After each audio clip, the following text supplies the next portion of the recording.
ಸಲಾರ್ನಂಥ ಮೂವಿಗೆ ಹೋದ್ರಿ, ಅವಾಗ ನಿಮಗೆ ಏನು ಡಿಫರೆನ್ಸ್ ಎಕ್ಸ್ಪೀರಿಯನ್ಸ್? ಡಾಲಿ ಜೊತೆಗೆ ಮಾಡಿದ್ರಿ ಫಾರ್ ಎಕ್ಸಾಂಪಲ್ ಹೊಯ್ಸಳದಲ್ಲಿ, ಬಟ್ ನಿಮ್ಗೆ ಏನು ಅನ್ನಿಸ್ತು? ಅವಾಗ ಡಿಫ್ರೆನ್ಸ್ ಏನು ಅನ್ನಿಸ್ತು? ಡಿಫ್ರೆನ್ಸು ನಾವು ಮಾಡೋ ಕೆಲಸದಾಗಂತೂ ಏನೂ ಡಿಫ್ರೆನ್ಸ್ ಇರೋದಿಲ್ಲ. ಇಲ್ಲಿ ಏನು ಕೆಲಸ ಮಾಡಿರ್ತೀವಿ ಅಲ್ಲೂ ಅದೇ ಕೆಲಸ ಮಾಡಿರ್ತೀವಿ, ಇಲ್ಲಿ ಎಷ್ಟು ಸಮಯ ಕೆಲಸ ಮಾಡ್ತೀವಿ ಅಲ್ಲೂ ಅಷ್ಟೇ ಸಮಯ ಕೆಲಸ ಮಾಡ್ತೀವಿ. ಪ್ರಿಪರೇಷನ್ಸು ಸೇಮ್ ಇರ್ತವೆ, ಟ್ರೀಟ್ಮೆಂಟ್ ಕೂಡ ಸೇಮ್ ಇರುತ್ತೆ. ಬಜೆಟ್ ಜಾಸ್ತಿ ಆಗಿರೋದ್ರಿಂದ ಸ್ವಲ್ಪ ಲಕ್ಸುರಿ ಜಾಸ್ತಿ ಇರ್ತೈತಿ, ನೋಡ್ಕೊಳ್ಳೋ ರೀತಿ ಚಲೋ ಇರ್ತೈತಿ. ಈಗ ನಾವು ಕ್ಷೇತ್ರಪತಿ ಶೂಟ್ ಮಾಡೋ ಮುಂದೆ ನಿಮ್ಗೆ ಅಷ್ಟು ಲಕ್ಸುರಿನ ಎಕ್ಸ್ಪೆಕ್ಟ್ ಮಾಡೋಕ್ಕಾಗೋದಿಲ್ಲ ಬಜೆಟ್ ಕಮ್ಮಿ ಇದ್ದಾಗ. ಅಂದರೆ ನಾವು ನೋಡುವಂಥ ಸಿನಿಮಾದಾಗ ಆ ವ್ಯತ್ಯಾಸಗಳು ಕಾಣಿಸ್ತು ಹೊರತಾರೆ, ಮಾಡೋ ಕೆಲಸದಾಗ ಏನೂ ವ್ಯತ್ಯಾಸ ಇರೋದಿಲ್ಲ.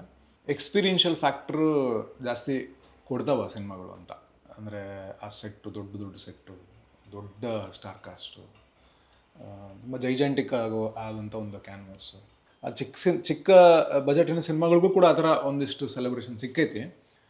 ದುನಿಯಾ ವಿಜಯ್ ಸರ್ ಕರೆಸಿದ್ರು ಒಂದ್ಸರಿ ಮನೆಗೆ ಕರೆಸಿ, ಅವರು ಒಂದು ಸಿನಿಮಾ ಮಾಡಬೇಕು ಅಂತ ಹೇಳಿದರು.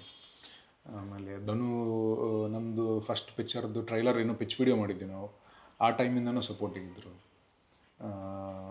ಆಮೇಲೆ ವಸಿಷ್ಠ ಅವರಾಗಿರಲಿ, ನೀನಾಸಂ ಸತೀಶ್ ಅವರಾಗಿರಲಿ, ಅಪ್ಪು ಸರ್ ಮನೆ ಕರೆದು ಮಾತಾಡಿಸಿದ್ರು, ಅವ್ರ ಬ್ಯಾನರಲ್ಲಿ ಒಂದು ಪಿಕ್ಚರ್ ಮಾಡ್ತೀನಿ